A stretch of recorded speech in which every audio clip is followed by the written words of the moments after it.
Halo, selamat pagi pemirsa, apa kabar Anda di hari ini? Senang sekali kami dapat kembali menjumpai Anda dalam Berita Papua pagi ini. Bersama saya Cynthia Delima, sejumlah informasi penting dan menarik telah berhasil dihimpun tim redaksi dan akan kami hadirkan untuk Anda. Berikut 3 di antaranya.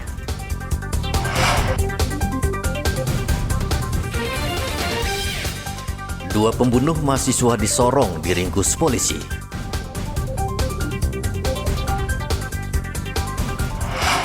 Jalan Trans Papua Merauke Boven masih banjir.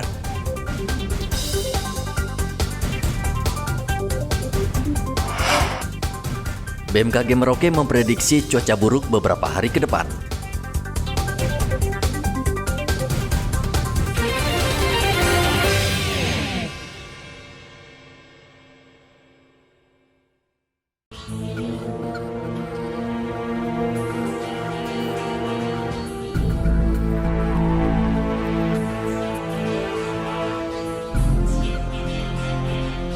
Tim gabungan Resmob Polresta Sorong Kota dan Polsek Sorong Timur menangkap 2 pelaku yang membunuh seorang mahasiswa perguruan tinggi di kota Sorong.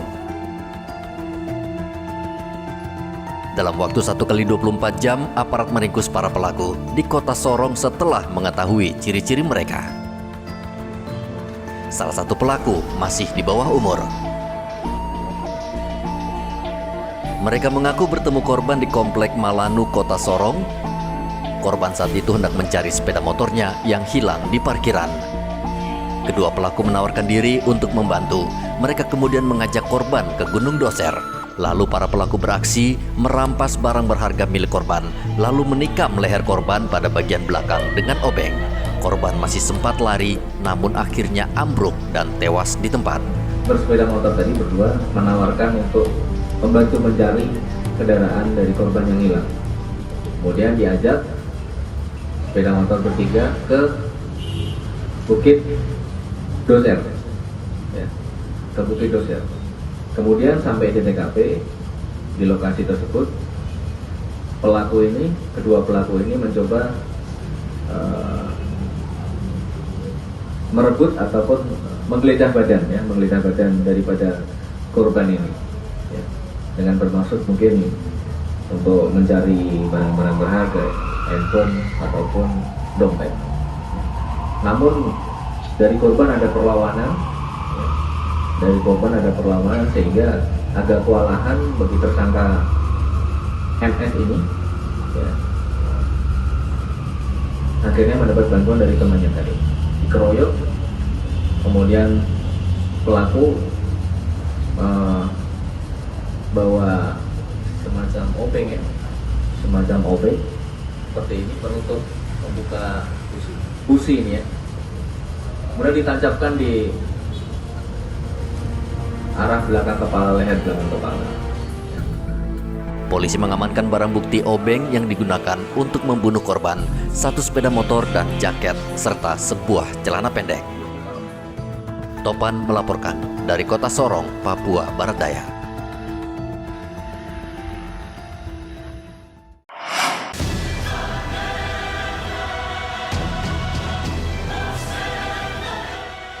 Hingga Rabu kemarin, banjir masih menggenangi jalan Trans Papua yang menghubungkan Merauke dan Bovendigul. Di distrik Bupul, tepatnya di Kalimaro, ketinggian air terus naik dari batas pinggang, kini mencapai dada orang dewasa. Kendaraan yang akan menuju Kabupaten Bovendigul maupun sebaliknya ke Merauke terjebak di kawasan ini.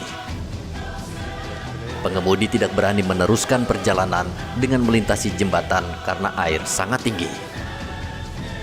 Pengendara terpaksa memarkir kendaraan di jalan, sebagian lagi menginap di rumah warga, koramil, dan kios yang berdiri di tepi jalan. Sarana transportasi beserta awaknya yang terjebak. Jadi mereka tidak bisa mundur kembali ke Boven atau mundur kembali ke Merauke, dan juga tidak bisa meneruskan perjalanan mereka dari Merauke ke Boven maupun sebaliknya dari arah Boven ke arah Merauke. Tentu mereka juga kehabisan stok bahan makanan, sehingga pasti mereka membutuhkan bahan makanan, dan Bapak Ibu, ada beberapa di antara masyarakat yang sudah mulai terjangkit penyakit karena air yang menggenang itu terus meningkat debitnya. Oleh karena itu mohon informasi-informasi lain, termasuk juga informasi akses yang kita bisa lakukan, apakah melalui sungai maupun melalui darat. Oke guys, banjir guys. Hujan lebat yang turun di Merauke, Papua Selatan dan distrik Bupul dan sekitarnya menyebabkan air dari Kali Maro meluap dan membanjiri jalan Trans Papua. Muhammad Ridwan melaporkan dari Merauke, Papua Selatan.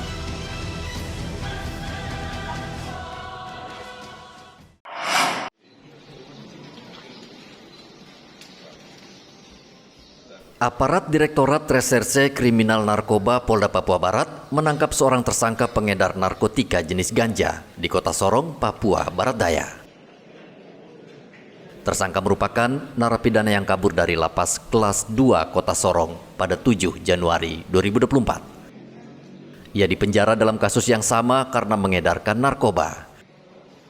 Polisi menangkap tersangka di Jalan Jenderal Ahmad Yani, Kota Sorong saat hendak mengambil ganja. Saat digeledah, ditemukan 24 bungkus ganja ukuran besar dengan berat hampir 1 kg. Ganja tersebut dijual seharga Rp100.000 per gram.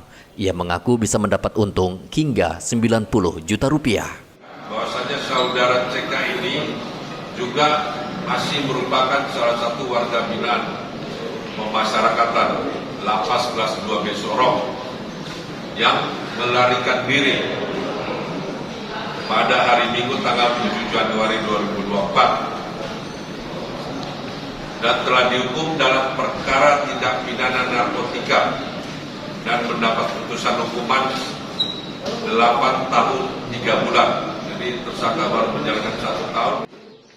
Saat ini tersangka mendekam di rumah tahanan Polda Papua Barat untuk menjalani pemeriksaan lanjut. Tersangka mengaku ganja tersebut didatangkan dari Papua New Guinea dan rencananya akan dijual di Kota Sorong. Edi melaporkan dari Manokwari, Papua Barat.